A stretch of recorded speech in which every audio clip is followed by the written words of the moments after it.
Preparation of MnO2।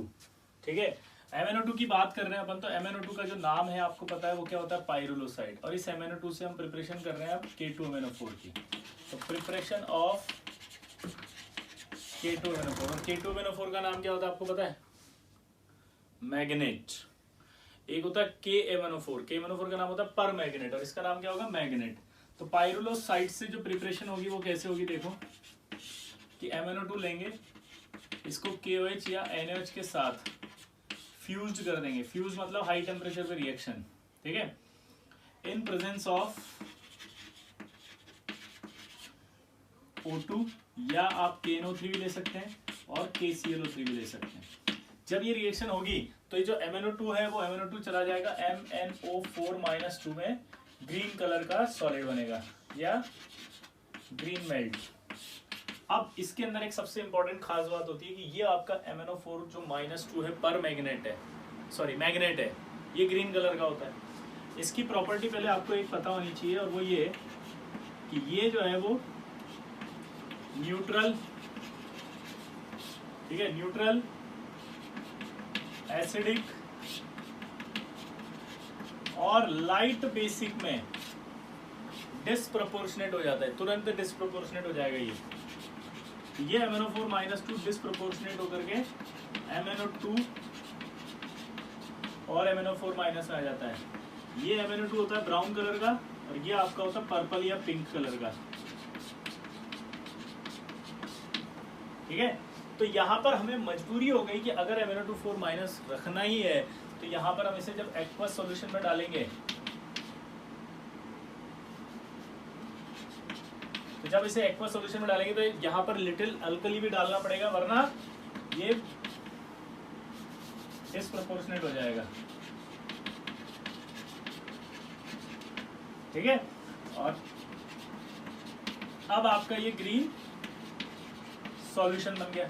अब इस green solution से हमें क्या बनाना है, K2MnO4, तो इसका हम इवेपोरेशन करते हैं। तो ऑन इवेपोरेशन, ठीक है, अगर हम इसको KOH के साथ कराते हैं तो ये K2MnO4 की फॉर्म में निकलेगा, और अगर NaOH के साथ इसका इवेपोरेशन करवाते हैं तो आपके पास ये निकलेगा NaMnO4.10H2O। और अगर आप ध्यान से देखें तो ये आइसोस्ट्रक्चरल हो जाएगा Na2SO4.10H2O, ग्लोबल सॉल्ट जिसे कहा जाता था, और ये आइसोस्ट्रक्चरल होगा आपका K2SO4, आइसोस्ट्रक्चरल, ठीक है। और एक होता है आइसोमॉर्फस। आइसोस्ट्रक्चरल का मतलब तो सिर्फ आइसोस्ट्रक्चर यानी कि स्ट्रक्चर सेम होती है, और आइसोमॉर्फस का मतलब होता है सेम क्रिस्टलाइन स्ट्रक्चर, ठीक है, but different physical and chemical properties. तो ये आइसोमॉर्फस होंगे, ये K2MnO4 का आइसोमॉर्फस है, और ये K2SO4.10H2O का आइसोमॉर्फस है, ठीक है। इसको अच्छे से दिमाग में बिठाओ फटाफट। अब सवाल पूछेगा कि यहाँ पर आपका एल्कली क्यों लिया, तो आप बता देंगे क्यों लिया, क्योंकि हमने अगर एल्कली नहीं लिया होता तो ये डिस्प्रोपोर्शनेट हो जाता। डिस्प्रोपोर्शनेट ये किस किस मीडियम में होता है, इन सारे मीडियम में हो जाता है, ठीक है। जल्दी से करो फटाफट इसको, दिमाग।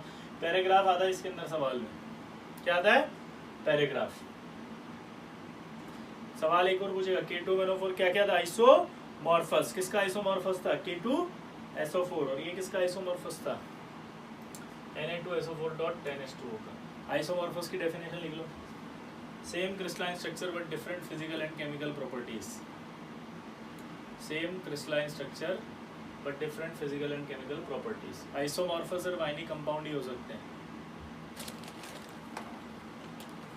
अब यहाँ एक सवाल आएगा छोटा सा, देखो, अगर आप यहाँ पर O2 लेते हैं तो रिएक्शन जल्दी हो जाती है, लेकिन KNO3 और KClO3 लेते हैं तो रिएक्शन और जल्दी हो जाती है।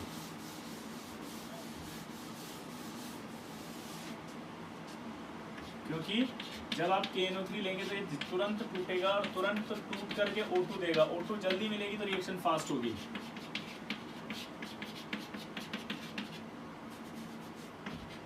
इन दोनों की प्रेजेंस में रिएक्शन फास्ट होगी।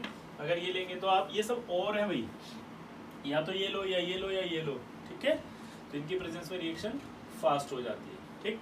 तो इस तरह से आपका K2MnO4 बनाया जाता है। अगर आप लेबोरेटरी में बनाना चाहते हैं ये तो इंडस्ट्रियल था, KMnO4 ले लो, KOH ले लो और बॉईल कर दो, तुरंत लेबोरेटरी में बन जाएगा क्योंकि स्ट्रॉन्ग एल्कलाइन सॉल्यूशन है।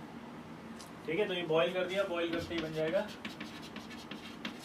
K2MnO4। ये आपसे पूछेगा लैब में कैसे बनाया जाता है, तो अगर आपसे पूछे कि लैब में कैसे बनाया जाता है तो लैब में बनाने का तरीका आ गया, तुरंत आया ना, बोलो, बॉईल कर दिया इसको। ठीक, अब जो प्रॉपर्टी आपने याद की वो क्या है, जल्दी बताओ। MnO4-2 जो होता है तुरंत डिस्प्रोपोर्शनेट हो जाता है अगर आप एल्कलाइन मीडियम हटा लें तो, यानी एक्वस ले लें, न्यूट्रल ले लें या लाइट बेसिक ले लें। तो इसी बेसिस पे एक सवाल पूछ रहा है कि प्रिपरेशन ऑफ KMnO4 करना जरा। तो हम क्या करते हैं, ये K2MnO4 लेते हैं, हमें पता है कि डिस्प्रोपोर्शनेट हो जाएगा, एसिडिक मीडियम लेंगे तो H2SO4 लेते हैं और ये लेते हैं MnO2 प्लस KMnO4 बन गया। इसी तरह से अगर हम चाहें तो K2MnO4 ले लिया और इसमें CO2 प्लस वाटर भेज दिया। CO2 प्लस वाटर भेजते ही क्या हुआ, एसिडिक मीडियम है, तो ये आपका MnO2 प्लस KMnO4 बन गया। लेकिन एक प्रॉब्लम है, बताओ क्या, आपसे पूछा गया था प्रिपरेशन ऑफ KMnO4, आपसे कहा था सिर्फ KMnO4 ही बनाओ। इस रिएक्शन को जब आप बैलेंस कर लेंगे टोटल, तो इस रिएक्शन में 1/3 मैंगनीज लॉस्ट हो रहा है इन फॉर्म ऑफ MnO2, यानी कि MnO2 की फॉर्म में हमारा इस मैंगनीज का लॉस हो गया ना, 1/3 लॉस हो रहा था, तो इसलिए इस मेथड का हटा दिया गया। इससे हम प्रिपरेशन नहीं करते हैं, इसकी जगह अब हम प्रिपरेशन करते हैं डायरेक्ट। आप करवा क्या रहे हो, ऑक्सीडाइज ही तो करवा रहे हो, तो आप डायरेक्ट ऑक्सीडाइज करवाते हो तो ऑक्सीडाइजिंग एजेंट ही ले लो ना यार, ओजोन ले लो, तो आपके तुरंत क्या बन जाएगा, ये KMnO4 प्लस O2।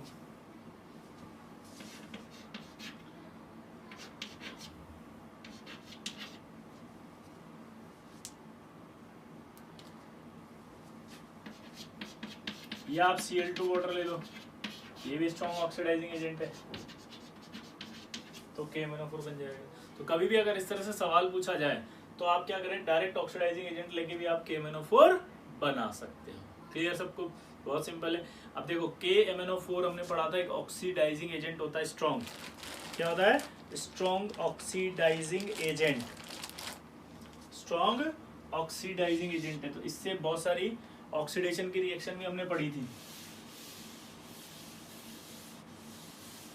अगर आपको याद आ रही हो तो। Fe+2 को Fe+3 में कन्वर्ट किया था, NO2- को आपके NO3 में कन्वर्ट किया था, NO3- में I- को I2 में कन्वर्ट किया था।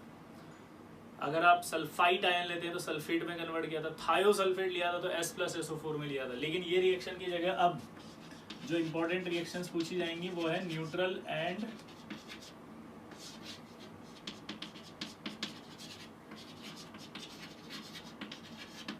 Friendly alkaline solution. उसमें आपसे पूछा जाएगा कि अगर मान लो I- आ जाए और MnO4- आ जाए तो किस में ले जाएगा, तो ये ले जाएगा MnO2 प्लस सल्फेट में, सॉरी आयोडेट में। इसी तरह से अगर थायोसल्फेट ले लें और MnO4- ले लें और ये आपका न्यूट्रल और फ्रेंडली अल्कलाइन सॉल्यूशन ले लें तो ये MnO2 और सल्फेट में ले जाएगा। इसी तरह से अगर MnO4- ले लें और Mn+2 सॉल्ट यानी कि मैग्नीज सॉल्ट ले लें तो ये आपका ऑक्सीडाइज करके इसको MnO2 में ले जाएगा और बैलेंस कर लेंगे तो पानी आएगा तो H+ से बैलेंस हो जाएगा उधर, है ना, तो ये बैलेंसिंग हो जाएगी। तो मेन आपको याद रखना है कि अगर एसिडिक मीडियम हो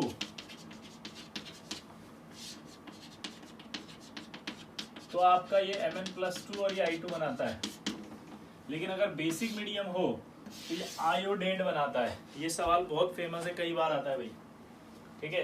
दूसरा थायोसल्फेट में भी एक दिक्कत आती है, हमने पढ़ा भी था, अगर थायोसल्फेट हो, MnO4- हो, मीडियम एसिडिक हो तो आपका ये Mn+2 और ये S+ सल्फेट में जाता है, ठीक है। लेकिन यहाँ अगर आपका एल्कलाइन ले लिया तो ये आपका थायोसल्फेट कहाँ जा रहा है, सल्फेट में जा रहा है। क्लियर सबको, तो यही कंफ्यूजन आएगा। मैंने बाकी सारी रिएक्शन नहीं लिखी है यहाँ क्योंकि सॉल्ट में पढ़ ली थी वो सब, तो जहाँ डिफरेंस आ रहा है बस वही लिखा है। ठीक, एक रिएक्शन और हमने पढ़ी थी कि कभी भी अगर KMnO4 जो है इस KMnO4 का रेडॉक्स कराते हैं तो मीडियम जब एसिडिक लेते हैं तो उसमें HCl नहीं लेते। रीजन आपको मैंने बताया था कि अगर HCl हम ले लेंगे तो HCl खुद एक रिड्यूसिंग एजेंट है। अगर HCl खुद एक रिड्यूसिंग एजेंट है तो वो इसको रिड्यूस कर देगा। HCl क्या है, खुद अगर रिड्यूसिंग एजेंट है तो वो खुद ही इसको रिड्यूस कर देगा। इसलिए कभी भी MnO4- की टाइट्रेशन में या MnO4- की रेडॉक्स रिएक्शन में एसिडिक मीडियम प्रोवाइड करने के लिए HCl यूज नहीं किया जाता। इसको नोट कर लेना, बहुत इंपॉर्टेंट सवाल होता है ये। ठीक है,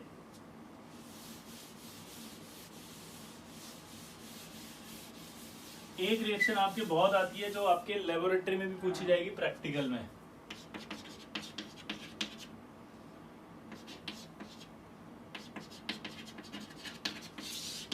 ऑक्सैलिक एसिड वर्सेस KMnO4। अगर हम इस ऑक्सलेट आयन और KMnO4 की रिएक्शन कराते हैं तो रिएक्शन में आपको पता ही होता है Mn+2 + CO2 बन जाएगा। ठीक है, रेडॉक्स रिएक्शन हुई।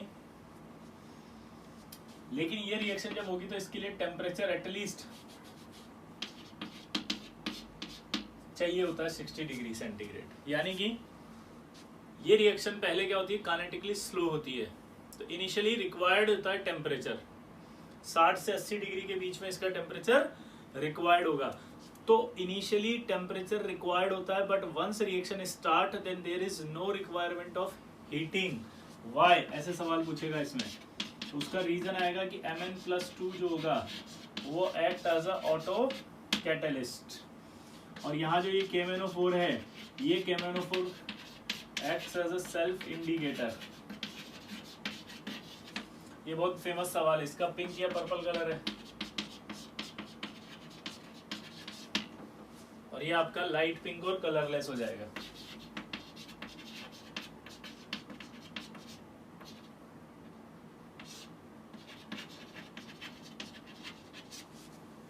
तो आप क्या लिखेंगे इसमें, जल्दी बताओ। कि टाइट्रेशन जो है वो ऑक्सैलिक एसिड वर्सेस KMnO4 की जो रिएक्शन होती है वो इनिशियली काइनेटिकली स्लो होती है। नोट करो, this reaction is kinetically slow, this reaction is kinetically slow, so heating is required, heating is required, but once reaction start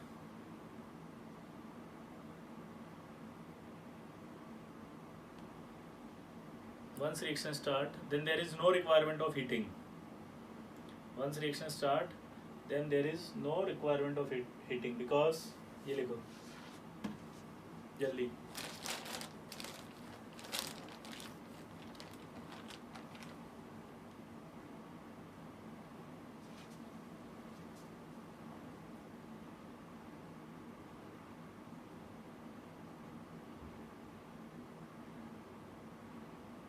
एक अगला, अब एक सवाल पूछता है कि जैसे हमने पिछली क्लास में पढ़ा था कि K2Cr2 को यूज किया जाता है as a primary standard, KMnO4 को यूज क्यों नहीं करते। सवाल क्या आता है, KMnO4 जो है वो as a primary standard use नहीं किया जाता। रीजन ये होता है क्योंकि वहां पर हमने कहा था कि प्राइमरी स्टैंडर्ड का हमें पता होता है वॉल्यूम। जैसे 60 ml लिया तो 60 ml फिक्स है। यहाँ एक प्रॉब्लम होती है कि लाइट और एसिड की प्रेजेंस में डिकम्पोज हो जाता है। क्या प्रॉब्लम है ये, लाइट और एसिड की प्रेजेंस में ये डिकम्पोज हो जाएगा, यानी कि इसमें ट्रेसेस ऑफ MnO2 पाए जाएंगे। यानी कि KMnO4 डिकम्पोज हो जाएगा किसकी प्रेजेंस में, लाइट और एसिड की प्रेजेंस में। तो अगर ये लाइट और एसिड की प्रेजेंस में डिकम्पोज हो गया तो यहाँ डिकम्पोज होने के बाद इसका जो वॉल्यूम आपने किया था वो तो कम हो गया ना, वो तो चेंज होकर MnO2 बन गया। इसकी रिएक्शन टूटने की होती है कि MnO2 + O2 बना देता है ये। और इसको कम करने के लिए इसलिए हम इसे डार्क ब्राउन बोतल्स में कैप्ट करके रखते हैं। सवाल पूछेगा आपसे KMnO4 किस में रखा जाता है, तो KMnO4 डार्क ब्राउन बोतल्स में कैप्ट करके रखा जाता है। आपने देखा होगा लैब में, अगर आप नहीं गए तो जाएंगे, जब वहाँ जाएंगे तो आप देखेंगे डार्क ब्राउन बोतल्स की एक सीरीज होती है, वहाँ लखी रहती है खूब सारी, उसमें जब आप देखोगे तो KMnO4 भी दिखाई देगा। तो नोट करके लिखो, KMnO4 is not a primary standard KMnO4 is not a primary standard since it is difficult to get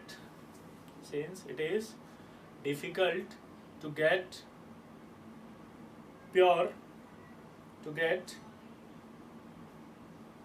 high degree of purity, high degree of purity, to get high degree of purity and free from traces of MnO2.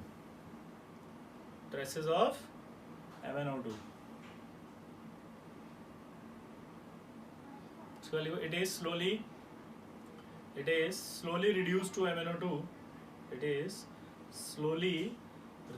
to MnO2. Especially in presence of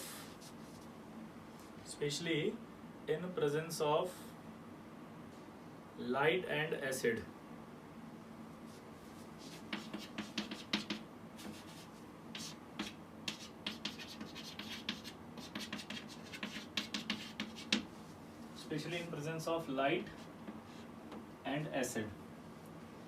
ये reaction लिखना, ये decompose हो जाती है तो traces पाए जाते हैं MnO2 के, ठीक। उसके बाद नोट करके लिखना hence it should be kept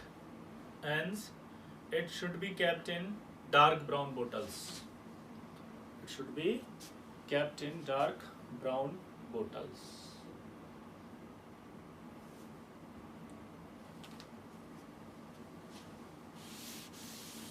ठीक, ये इसके इंपॉर्टेंट कंपाउंड्स समाप्त हो गए। अब डी ब्लॉक की बात करते हैं, जनरल प्रॉपर्टीज। पहला पोजीशन। अगर हम बात करते हैं कि डी ब्लॉक कहाँ रखा गया है तो आपको पता है बिटवीन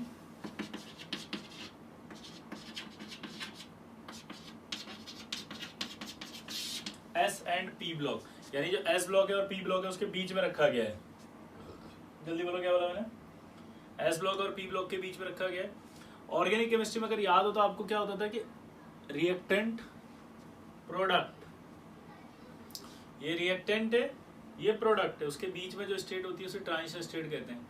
उसी बेसिस पर इसका नाम रख दिया ट्रांजिशन एलिमेंट।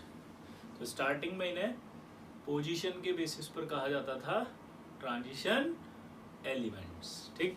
बट बाद में ट्रांजिशन एलिमेंट की डेफिनेशन बदल दी गई और नई डेफिनेशन क्या है वो सुनना कि ऐसे डी ब्लॉक एलिमेंट जिनका डी ऑर्बिटल पार्शियली फिल्ड होता है इन ग्राउंड स्टेट और इन एक्साइटेशन स्टेट। दोबारा बोलो, ऐसे डी ब्लॉक एलिमेंट जिनका ऑक्सीडेशन स्टेट जिनका डी ऑर्बिटल पार्शियली फिल्ड होता है इन ग्राउंड स्टेट और इन ऑक्सीडेशन स्टेट, तो उन्हें क्या कहा जाता है? बोलो, डी ब्लॉक के अंदर ट्रांजिशन एलिमेंट। जैसे अगर मैं एग्जांपल कहूँ कॉपर, अब आप अगर मेरे से बोलेंगे तो सर कॉपर की बात करें तो 2s2p6, 3s2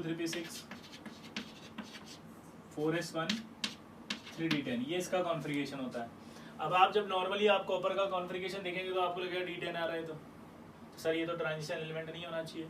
हमने क्या कहा कि डी सबशेल पार्शियली फिल्ड होना चाहिए इन ग्राउंड स्टेट और इन स्टेबल ऑक्सीडेशन स्टेट, जो शो कर सकता है। तो कॉपर दो ऑक्सीडेशन स्टेट शो करता है, +1 और +2। तो क्या +2 के अंदर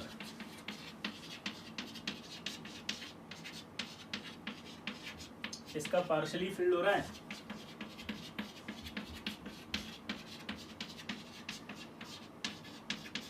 हाँ, D9 हो गया। कॉपर के नीचे Ag आता है, Ag भी +2 शो कर देगा, Au भी +2 शो कर देगा, सेम ग्रुप एलिमेंट है, ऑक्सीडेशन स्टेट शो करते हैं। एनसीईआरटी में एक सवाल दे रखा है कि Ag ट्रांजिशन एलिमेंट क्यों है जबकि Ag का डी फिल भरा हुआ है, तो Ag भी कॉपर की तरह +2 शो करेगा और Ag +3 भी शो करता है। अगर याद हो तो हमने कोऑर्डिनेशन के अंदर पढ़ा था, उसमें कॉम्प्लेक्स आया करते थे ऐसे AuCl4- AgF4-। अगर आप इनमें निकालोगे तो ऑक्सीडेशन स्टेट +3 आएगी, तो इसका मतलब ये भी ट्रांजिशन एलिमेंट है। कौन से ऐसे हैं जो नहीं है ट्रांजिशन एलिमेंट? यानी कि जिंक, कैडमियम और Hg नहीं होते, क्योंकि इनमें डी जो होगा वो पूरा भरा होगा। तो एक नया सवाल बन गया कि सारे डी ब्लॉक एलिमेंट ट्रांजिशन होते हैं? नहीं। क्या सारे ट्रांजिशन एलिमेंट डी ब्लॉक होते हैं? हाँ। कौन से ऐसे डी ब्लॉक एलिमेंट है जो ट्रांजिशन नहीं है? तो आंसर क्या दोगे? Zinc, cadmium and Hg। तो जिंक कैडमियम Hg आपके ट्रांजिशन एलिमेंट नहीं है। अगला देखो, लेकिन मैं फिर भी बोल रहा हूँ, जब सवाल ऐसे आए ना कि ट्रांजिशन एलिमेंट नहीं है, तब जाकर आपको टिक करना है ऐसे जिंक कैडमियम Hg। पर सवाल इस तरह से आए, विच of the following transition element has highest enthalpy of fusion, मान लो ऐसा कोई सवाल हो गया, तो आप इस बेसिस पर आप जिंक को ऑप्शन टिक नहीं करेंगे कि यार जिंक तो ट्रांजिशन नहीं होता, ऐसे हटाते नहीं है। जब भी इस तरह के सवाल आते हैं उसमें काउंटिंग में आएगा, वो मेंबर है, ऐसे आप हटा मत देना कि ट्रांजिशन नहीं होता इसलिए क्वेश्चन में हटा दिया। जैसे ऐसा कैसे मैंने एस ब्लॉक में बोला था बेरिलियम के केस में कि बेरिलियम एल्कलाइन अर्थ मेटल नहीं है, तो आप ऑर्डर लेते समय उसको मत हटाना। ये सवाल तो तब है जब पर्टिकुलर पूछे, जैसे एक सवाल आता है कि which of the following transition element has lowest heat of atomisation, अभी हम पढ़ेंगे। तो हीट ऑफ एटमाइजेशन लोएस्ट होती है जिंक की 126। अब आप इस बेसिस पर आंसर टिक नहीं करके आए कि जिंक तो ट्रांजिशन ही नहीं होता, तो गलत हो जाएगा ये, ठीक है। ठीक, अभी मैं करा दूंगा, वो क्वेश्चन ही करा दूंगा यहाँ। अब बात आती है किसकी, ये तो हो गया सबसे पहले सिंपल, ठीक, क्या ट्रांजिशन एलिमेंट नहीं। अब दूसरी बात कॉन्फ़िगरेशन। कॉन्फ़िगरेशन तो सिंपल है इनका, n-1d 1 से 10 और ns 1 से 2। नॉर्मल कॉन्फ़िगरेशन लिख रहा हूँ, पैलेडियम वगैरह को काउंट करते हैं तो ये सब पीरियोडिक में पढ़ा रखा है। अब आगे बात करते हैं कॉन्फ़िगरेशन के बाद, ये मेटेलिक कैरेक्टर रखते हैं, यस। तो तीसरी property, these are good metals and good conductor of electricity, क्योंकि ये मेटल्स हैं, ठीक है। इसके बाद आता है इनका मेल्टिंग पॉइंट और बॉइलिंग पॉइंट। मेल्टिंग पॉइंट और बॉइलिंग पॉइंट मैंने आपको एक बार बताया था, मेटेलिक बॉन्ड स्ट्रेंथ पर डिपेंड करता है।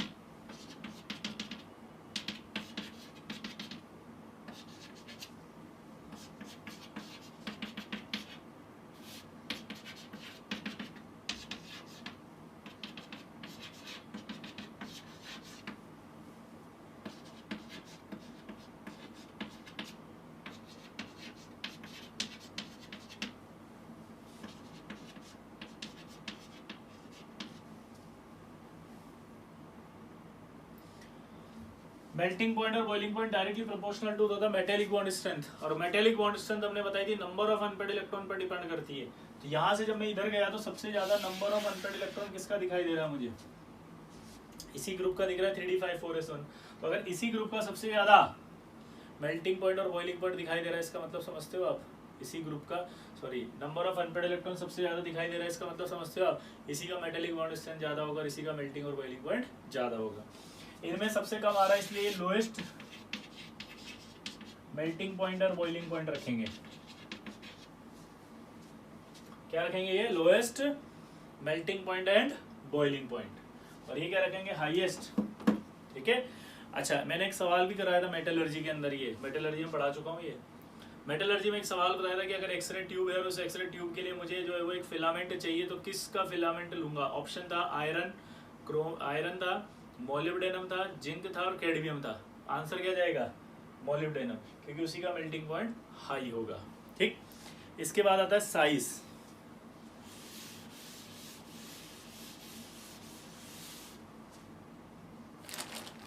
साइज की अगर हम बात करते हैं तो आपने पढ़ा था इसकी साइज जो होता है, एटॉमिक साइज की बात की,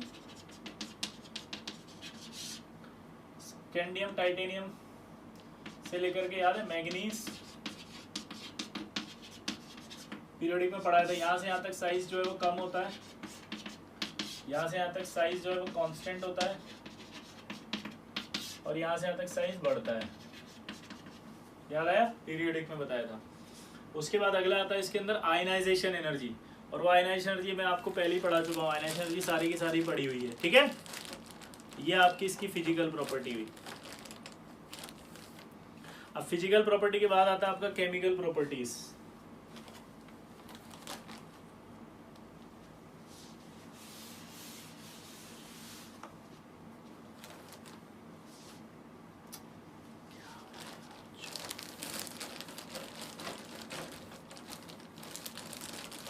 हाँ, केमिकल प्रॉपर्टीज।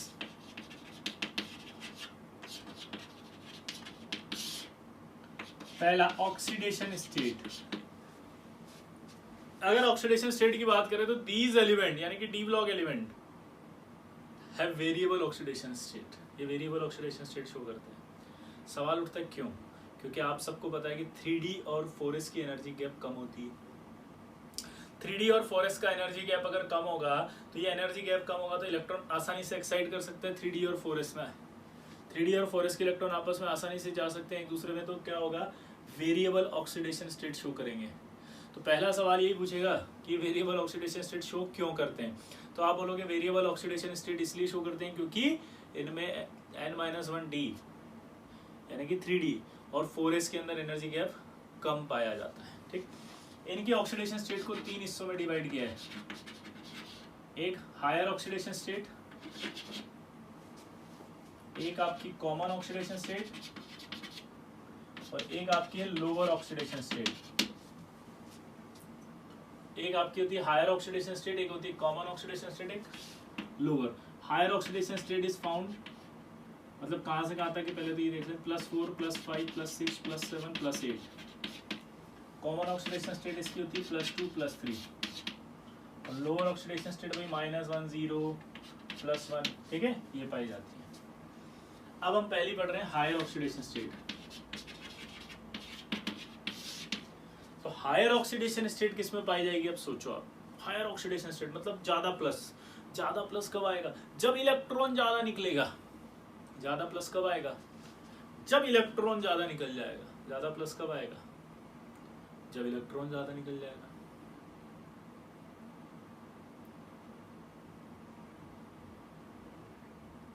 इलेक्ट्रॉन ज्यादा कब निकलेगा, जब कोई निकालने वाला आ जाए।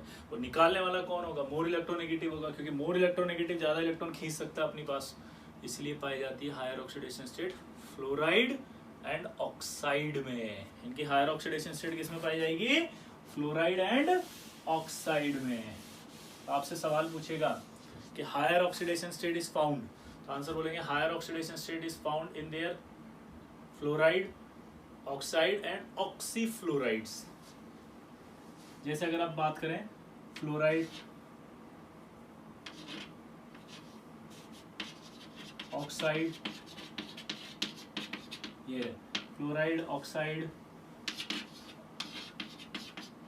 ऑक्सीफ्लोराइड, ये सब इनके अंदर पाया जाता है। ठीक है, क्लियर, जनरली इन्हीं के अंदर पाया जाता है। अब सवाल ये आता है कि इनमें क्यों पाया जाता है, तो उसका आंसर सुनो।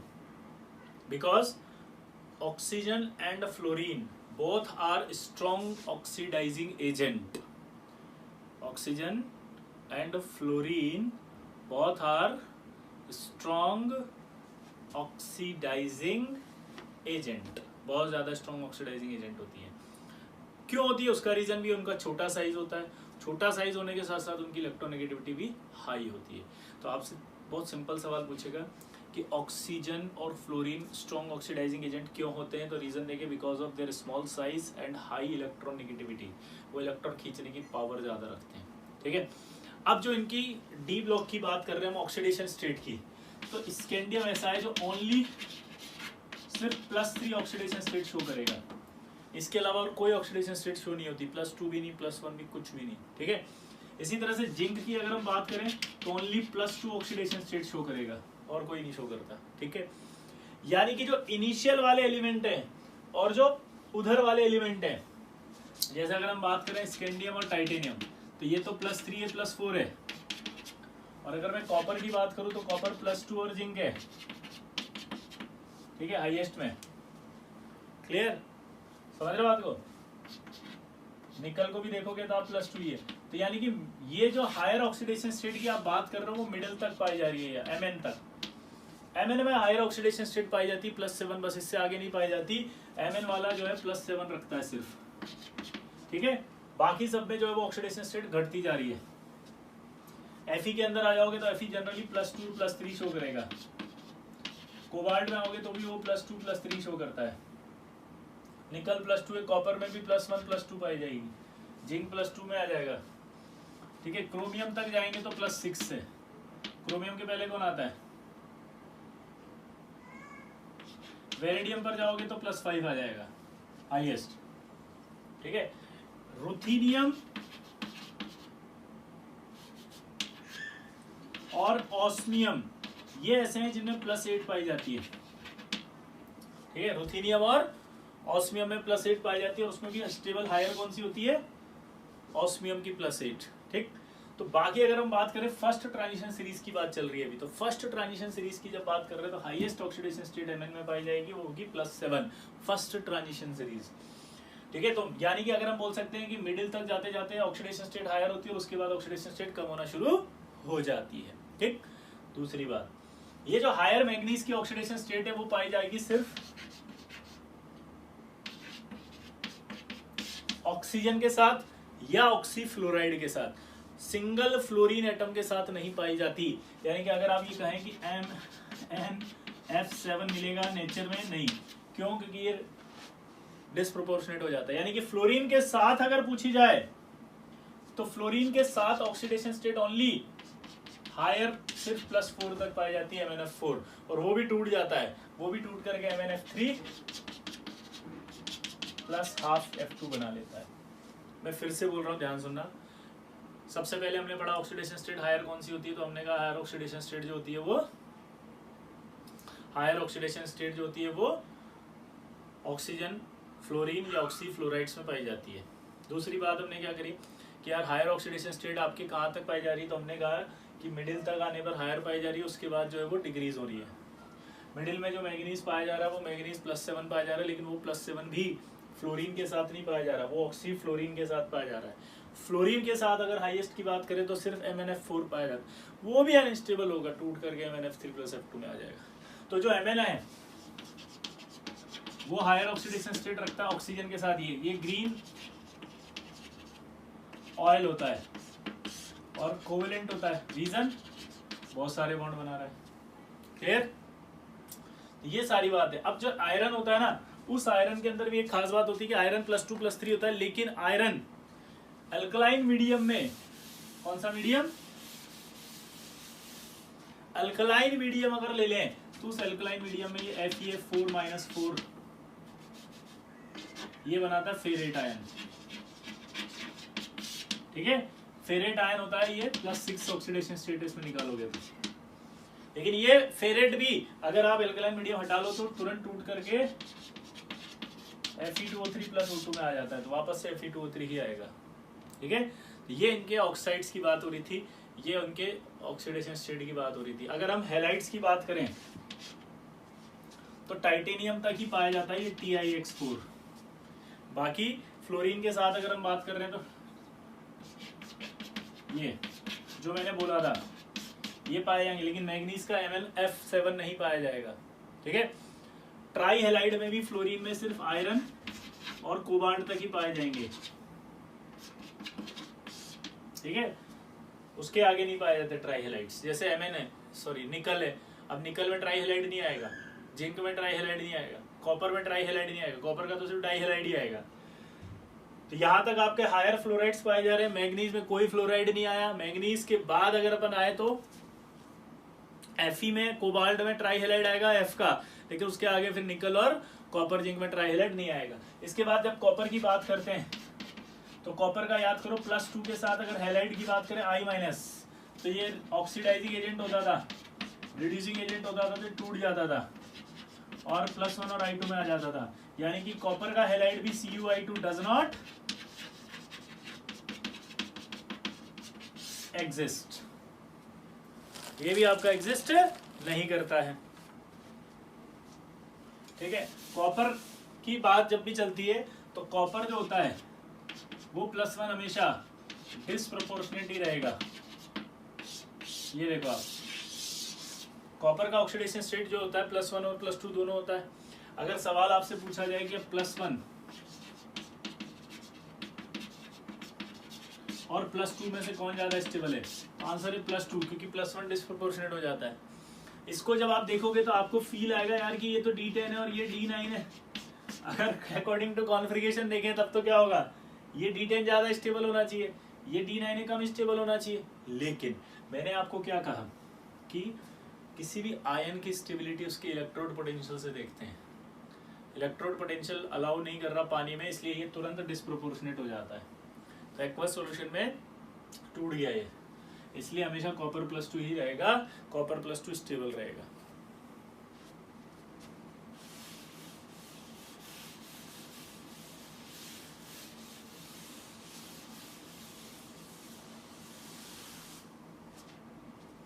ठीक, अब आगे की बात करते हैं। आगे की जो बात है वो क्या है, कॉमन ऑक्सीडेशन स्टेट। ये आपके पाई जाती है +2 और +3। इसमें भी अगर पूछा जाए मोस्ट कॉमन कौन सी है, वो है +2 से। आप कभी भी ऐसे टेबल को देख करके डी ब्लॉक के अंदर गिनने मत बैठ जाना कि 2 वाले ज्यादा मिल रहे, 3 वाले कम मिल रहे, नहीं। नेचर में ज्यादा +3 वाले मिल रहे मतलब क्वांटिटी वाइज या क्वालिटी वाइज नहीं, अकरेंस वाइज बात होती है। इजीली अवेलेबल +3 वाले होते हैं, इसलिए मोर कॉमन ऑक्सीडेशन स्टेट +3 बोली जाती है इसकी। और ये पाई जाती है सल्फाइड और क्लोराइड में। तो अगर कॉमन ऑक्सीडेशन स्टेट देखोगे तो किसमें पाई जाएगी, क्लोराइड और सल्फेट में। और ये आपको पता है क्लोराइड और सल्फेट में मिल रही है, मतलब समझ रहे हैं, सल्फाइड रिड्यूसिंग एजेंट है, क्लोराइड रिड्यूसिंग एजेंट है, तो इसको ज्यादा ऑक्सीडाइज होने नहीं देती क्योंकि वो रिड्यूस कर लेती है, इसलिए किसमें पाई जाती है ये, कॉमन ऑक्सीडेशन स्टेट में। ठीक है, जैसे FeCl2, FeCl3, FeS, NiS, COS, ये सब +2 +3। और अगर हम बात करें लोअर ऑक्सीडेशन स्टेट की,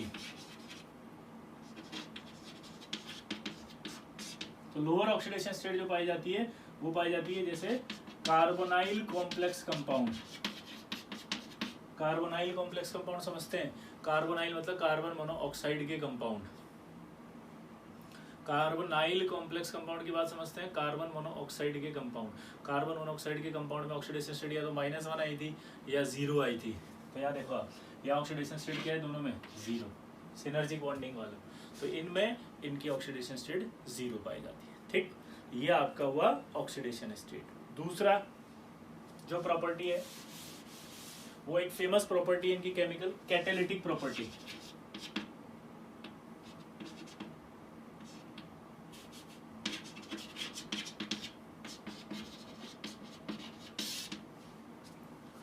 तो these element and their compounds are good catalyst। ये कंपाउंड भी इनके कैटलिस्ट अच्छे होते हैं और ये मेटल भी अच्छी कैटलिस्ट होती है। क्यों?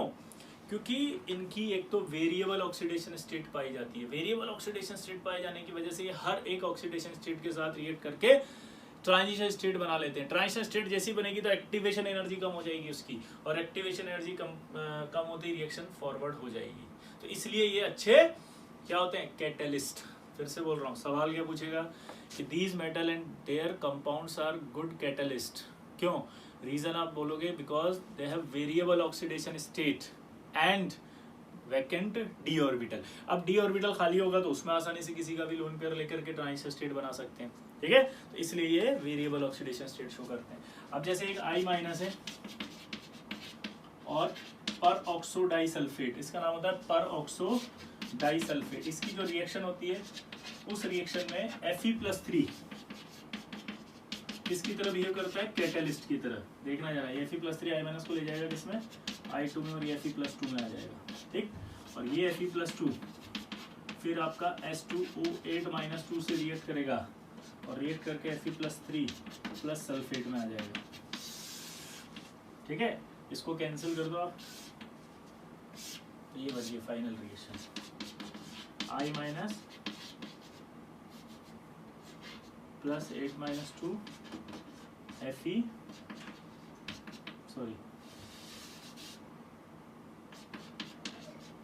I2। तो देखो कैटलिस्ट रिएक्शन में पार्टिसिपेट नहीं करता, इसलिए कैटलिस्ट हट गया। तो आपसे सवाल पूछा जाएगा कि इस रिएक्शन का कैटलिस्ट कौन है, तो आप बता देंगे कैटलिस्ट कौन है, बताओ कौन है। आप बोल देंगे कि इसका कैटलिस्ट जो है वो Fe+3। एक दूसरा, एक बहुत फेमस रिएक्शन आपने पढ़ी होगी, डेक्कन प्रोसेस।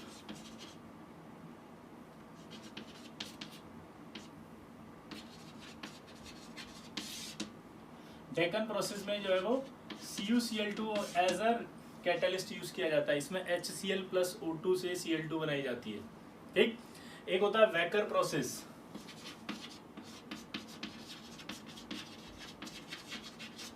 वैकर प्रोसेस में C2H4 है, PdCl2 है।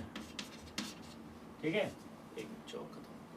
वैकर प्रोसेस में क्या होता है, बोलो, CD, ये आपने पढ़ा होगा, ऑर्गेनिक में आया था, इथाइलिन की रिएक्शन थी, एल्डिहाइड बनता है, नहीं याद आ रही, ऑर्गेनिक में आई होगी ना, एल्डिहाइड बनता है C2H4, नहीं याद आ रहा, PDCl2 इसके अंदर एज ए कैटलिस्ट यूज करते थे।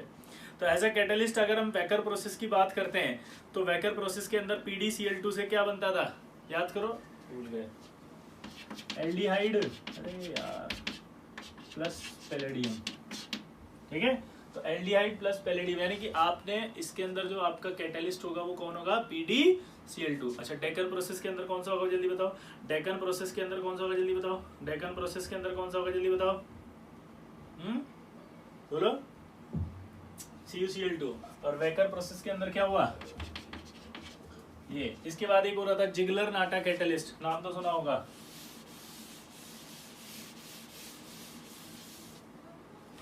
Ziggler Natta catalyst.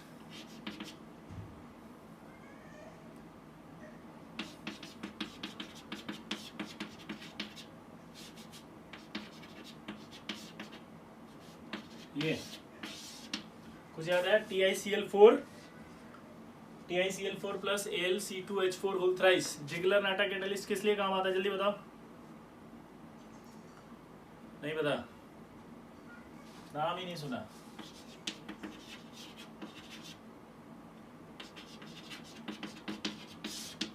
पॉलीथीन के अंदर काम आता है, और इसके अंदर जो एक्टिव स्पीशीज होती है वो होती है TiCl3। एक्टिव स्पीशीज मतलब होती है जो पॉलीमराइजेशन को आगे ले जाती है, जो पॉलीमराइजेशन को आगे ले जाती है उसे क्या कहते हैं, एक्टिव स्पीशीज। तो जिगलर नाटा कैटलिस्ट होता है, पॉलीथीन के पॉलीमराइजेशन में यूज होता है, और इसके अंदर जो एक्टिव स्पीशीज होती है वो कौन सी होती है आपकी, बोलो, TiCl3। कैटलिस्ट के बाद एक इंपॉर्टेंट बात आती है अलॉय फॉर्मेशन। इनकी एक प्रॉपर्टी होती है अलॉय फॉर्मेशन।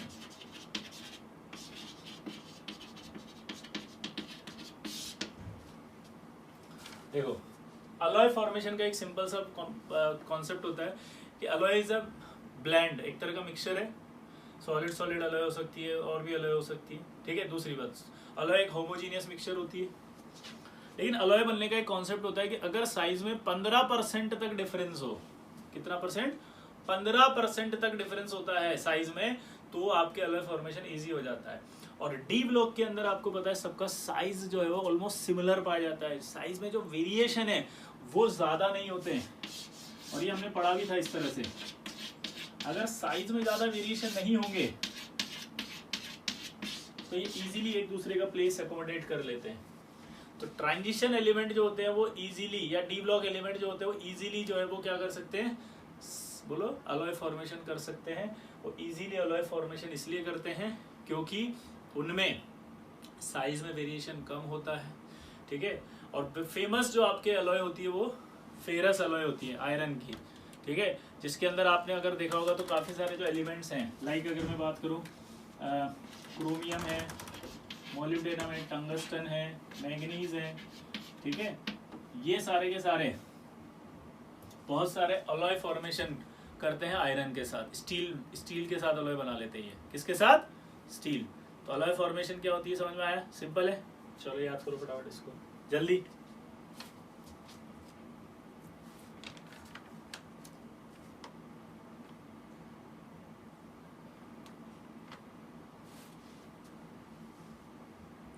हो गया।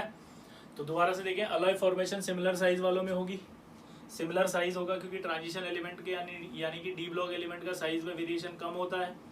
वेरिएशन कम होने की वजह से क्या होता है, इजीली अकोमोडेट हो जाते हैं एक दूसरे के प्लेस में, इजीली एक दूसरे के अकोमोडेट हो जाएंगे प्लेस में। तो क्या होगा कि आसानी से अलॉय फॉर्म कर लेंगे, आसानी से अलॉय फॉर्म हो गया, आसानी से अलॉय फॉर्म हो गया।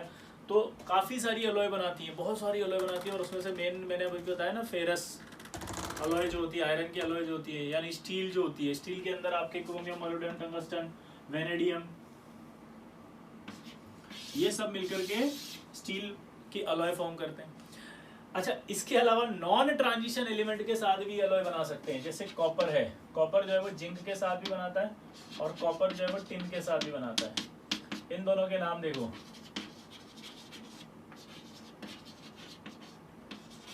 ये हमने पढ़े भी हैं, ठीक है। अब अगर हम कभी भूल जाएं कि ब्रास और ब्रॉन्ज में कौन है, तो देखो कॉपर तो कॉमन है, जिंक का आ रहा है, टिन का आ रहा है, ये अगर भूल जाओ तो जहां जेड है वहां जेड नहीं है तो अपने आप ही पता लग जाएगा कि यहाँ टिन आ रहा है ब्रॉन्ज के अंदर। ब्रॉन्ज के अंदर क्या आएगा? टिन। और ब्रास के अंदर कौन आएगा? तो 15% साइज डिफरेंस होना चाहिए। काफी सारी अलॉय होती है, 1300 अलॉय काफी फॉर्म करते हैं, जो कि वेनेडियम करता है, क्रोमियम करता है, मोलिब्डेनम करता है, टंगस्टन करता है, मैग्नीज, ये सारी स्टील के साथ काफी सारे अलॉय हैं। नॉन ट्रांजिशन के साथ भी अलॉय फॉर्म करती हैं। इसके बाद ये आता है इंटरस्टिशियल कंपाउंड। क्या आता है?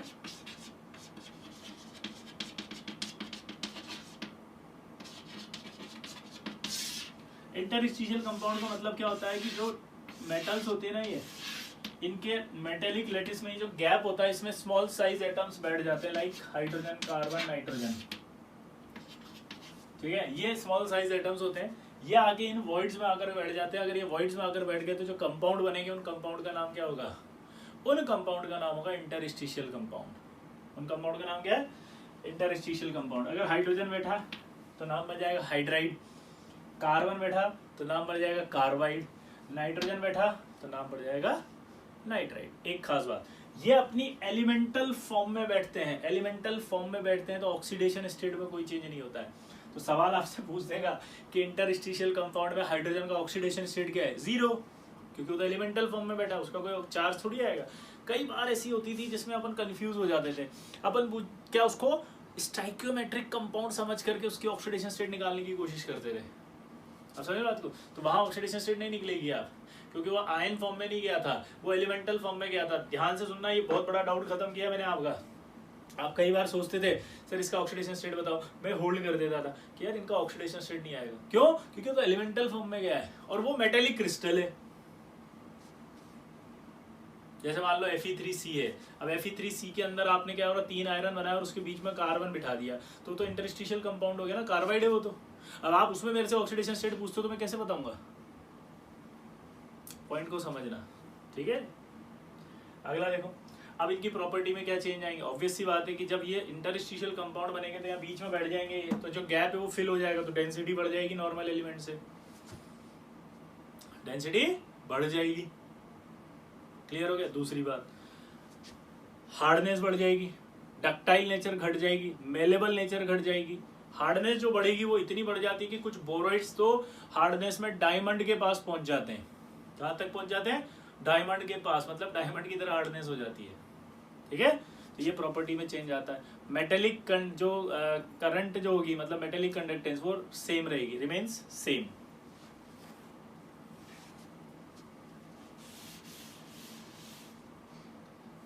तो देखो हमने क्या पढ़ा?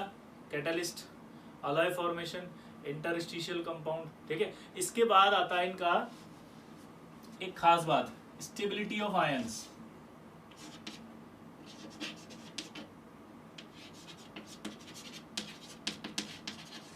स्टेबिलिटी ऑफ आयंस का मतलब क्या होता है ये देखना पहले। जैसे आपने अगर कभी देखा हो तो जब हम डाइक्रोमेट की टेस्ट कराते थे, यानी कि Cr2 7-2, तो Cr2 7-2 जो था वो तो जाता था सीधा किसमें? क्रोमियम +3 में। लेकिन जब MnO4- लिया तो वो गया Mn+2 में। जबकि होना क्या चाहिए? अभी आपने बोला कॉमन ऑक्सीडेशन स्टेट तो +3 और वो ज़्यादा स्टेबल है, तो फिर +3 में आना चाहिए था मैग्नीज को भी। वो +2 में क्यों गया? तो उसका रीज़न सुनो। जब Mn+3 से Mn+2 का हम इलेक्ट्रॉन पोटेंशियल देखते हैं तो वो आता है ये, और जब क्रोमियम+3 से क्रोमियम+2 का देखते हैं तो ये आता है आपका 1.51, वही इलेक्ट्रॉन वोल्ट है। अब आप देखो डेल्टा G बराबर होता है -NFe नोड।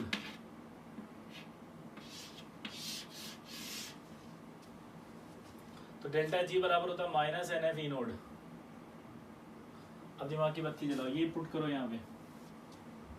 अगर आप ये पुट करते हो यहाँ पर तो ये तो प्लस है, ये अगर प्लस करोगे तो डेल्टा G क्या आएगा? माइनस। एक मिनट यार, मैंने उल्टा लिखा।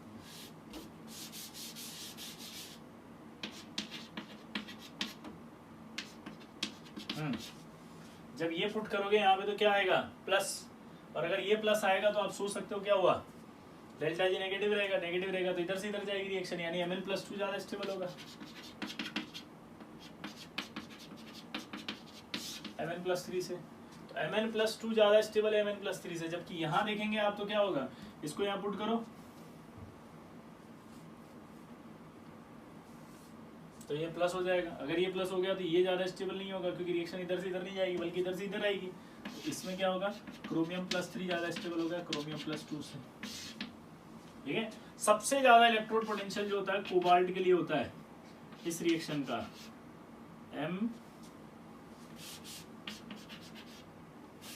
M+3 से M+2 का, वो था 1.97 के आसपास। ये सवाल आता है डायरेक्ट कि भैया थर्ड ट्रांजिशन मतलब फर्स्ट ट्रांजिशन सीरीज में इलेक्ट्रोड पोटेंशियल +3 से +2 के लिए हाईएस्ट किसका होता है बताओ, कोबाल्ट का। तो किसी भी आयन की स्टेबिलिटी ऐसे देखनी है आपको, किसमें, इलेक्ट्रोड पोटेंशियल से। ठीक है, क्लियर हो गया सबको। अगला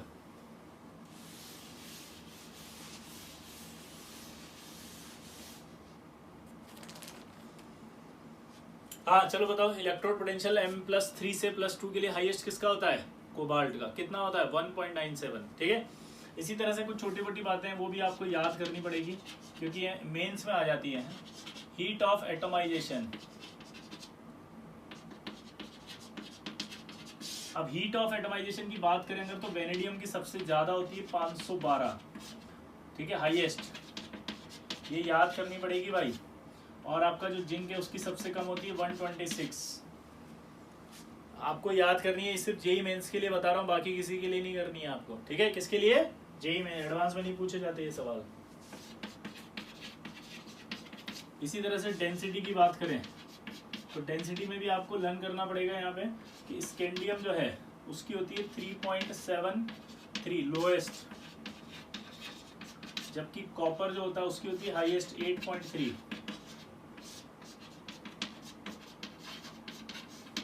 ठीक है, ये भी आपको ध्यान रखना पड़ेगा। क्लियर।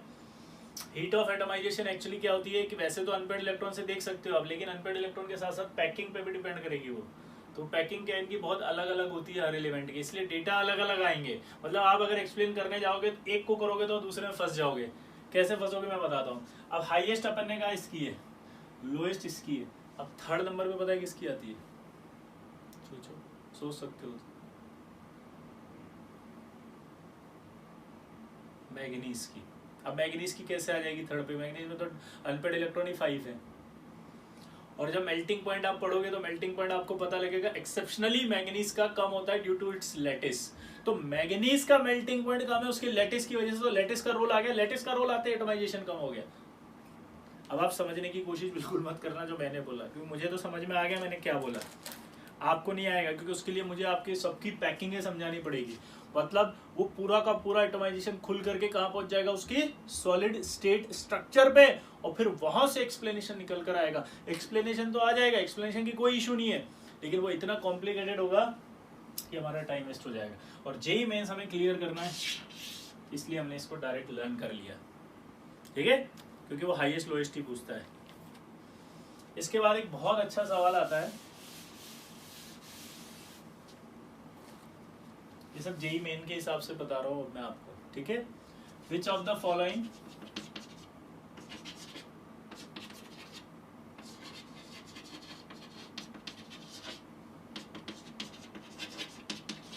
बेटर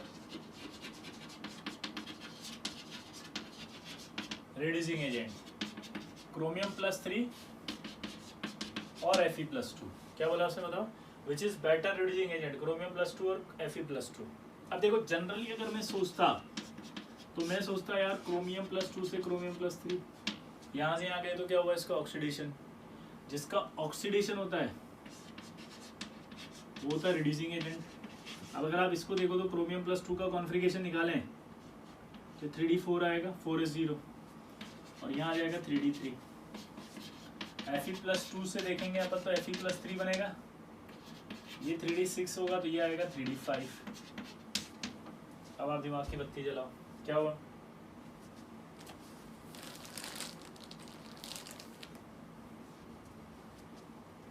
थ्री डी 4 से 3d3, 3d6 से 3d5, हाफ फील्ड हो रहा है वहां पे, हाफ फील्ड हो रहा है तो मुझे ऐसा लग रहा है कि हाफ फील्ड ज्यादा स्टेबल होता है, तो इसका मतलब ये रिएक्शन यहाँ से यहाँ ज्यादा जाएगी। आया ना? इसका मतलब क्या लग रहा है, यहाँ से यहाँ ज्यादा जाएगी तो Fe ज्यादा होना चाहिए, लेकिन Fe नहीं होता, क्रोमियम +2 होता है। अब क्यों होता है वो समझना है। मैंने अभी कहा था कि कभी भी रिड्यूसिंग पावर जो होती है वो किससे निकाली जाती है, इलेक्ट्रोड पोटेंशियल से, इलेक्ट्रोकेमिकल सीरीज से। इलेक्ट्रोड पोटेंशियल कहाँ से निकाला जाता है, पानी में, अगर आपने पढ़ा हो इलेक्ट्रोकेमिस्ट्री तो। यानी आप जो ऐसे बना रहे हो ये तो है ही गलत, ये तो ऐसे बनना चाहिए था इसको कि CrH2O6+2 है ये, और उससे जाएगा ये CrH2O6+3 में, और ये आपका Fe है H2O6+2 से, ये कहाँ जाएगा FeH2O6+3 में।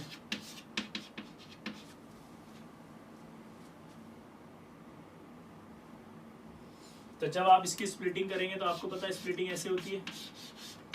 स्प्लिटिंग क्यों कर रहे हैं, क्योंकि कॉम्प्लेक्स बन गया। अब तो ये कॉम्प्लेक्स अगर बन गया तो स्टेबिलिटी जब भी निकालेंगे स्प्लिटिंग से निकालेंगे तो 3D4 भरो इसमें, तो 1 2 3 और यहाँ 4 आएगा, यहाँ भरोगे तो 1 2 3 ऐसे, इसमें भरोगे तो D6 है, अब D6 भरो इसमें तो 1 2 3 4 5 6 ऐसे आएगा, इसमें भरो तो 1 2 3 4 5 ऐसे आएगा। अब दिमाग की बत्ती जलाओ कि जब आपने क्रोमियम से, ध्यान से देखो, जब आपने क्रोमियम से ये हटा करके ये बनाया तो इसका कॉन्फ़िगरेशन अचानक से लोअर में आ गया, फट से।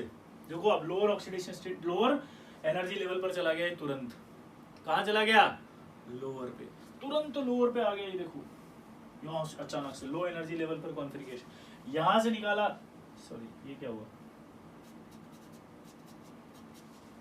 1 2 3 4 5 और ये 6 यहाँ निकाला तो ये हाफ फील्ड हो गया, वीक फील्ड देना इसलिए ऐसे भरेंगे। अब देखो अगर इसमें और इसमें कंपेयर करो तो आप, ये लोअर एनर्जी पर कॉन्फ़िगरेशन है तो ये ज्यादा स्टेबल हुआ भाई, लोअर एनर्जी वाला ज्यादा स्टेबल हुआ, तो क्रोमियम से क्रोमियम +3 जल्दी जल्दी बनेगा, तो जल्दी जल्दी बनेगा तो ये ज्यादा अच्छा रिड्यूसिंग एजेंट होगा।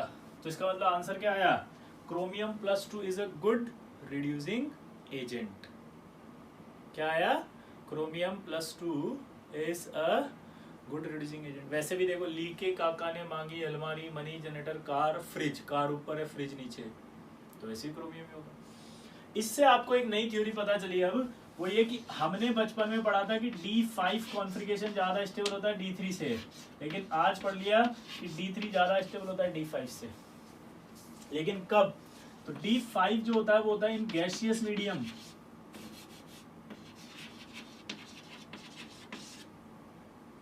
और ये होता है इन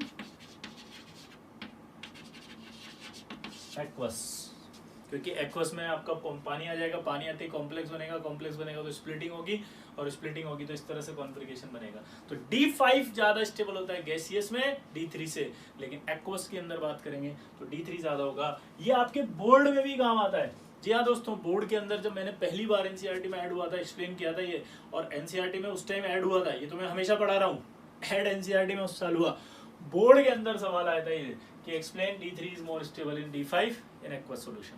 तो आपको ये का ये एक्सप्लेनेशन देना था पूरा का पूरा, ठीक है, बहुत इंपॉर्टेंट है। ठीक, इसके बाद कुछ छोटी छोटी पॉइंट्स होते हैं डी ब्लॉक में जो डायरेक्ट क्वेश्चन बन जाते हैं, और हम चूंकि इन्फॉर्मेशन नहीं होती इसलिए गलत कर देते हैं। जैसे HGS, अब HGS वैसे तो मेरे को सब पता है, लेकिन इसका कमर्शियल नेम नहीं पता। इसका कमर्शियल नेम है वर्मिलोन, ठीक है।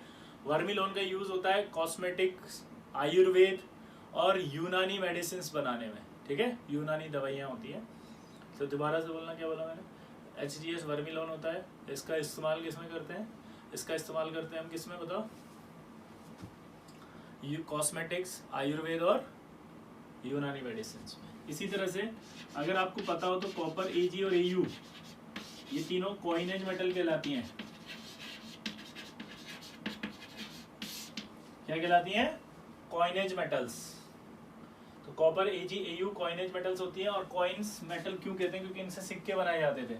जैसे 24 कैरेट अगर गोल्ड है तो 100% प्योर होता है। इसी तरह से सिल्वर का भी होना चाहिए 925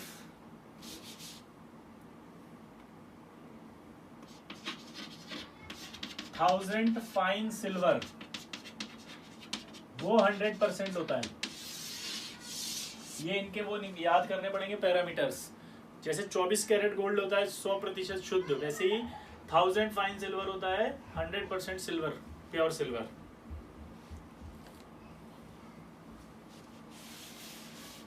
इसके बाद हमने जनरली काफी सारे और पढ़े हैं। एक और होता है पिकॉक और।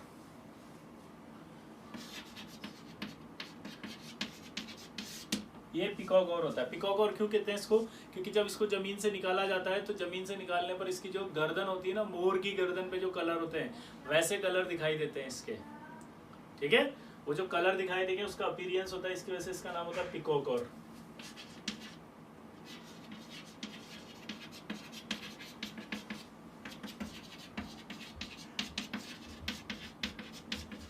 फर्स्ट फंगीसाइड था जो बोर्डेक्स मिक्सचर था। पहले बोर्डेक्स मिक्सचर होता है copper sulphate plus calcium hydroxide. सवाल क्या पूछता है कि बोर्डेक्स मिक्सचर के अंदर जो ट्रांजिशन एलिमेंट इस्तेमाल होता है वो बताओ कौन सा है?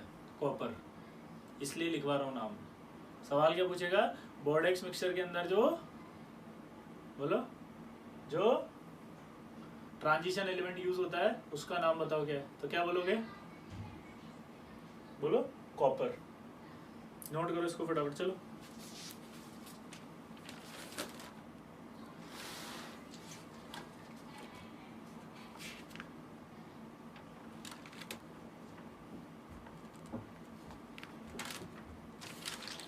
कर लिया? चलिए, तो ये आपका डी ब्लॉक है वो आपका समाप्त हुआ। और अब आप इसको अच्छे से कर लेंगे, शीट को अच्छे से लर्न करेंगे। पहले तो आप इसके नोट्स को अच्छे से याद करेंगे, फिर शीट को सॉल्व करेंगे, ठीक है। बाकी नेक्स्ट वन पे पढ़ेंगे। Best of luck.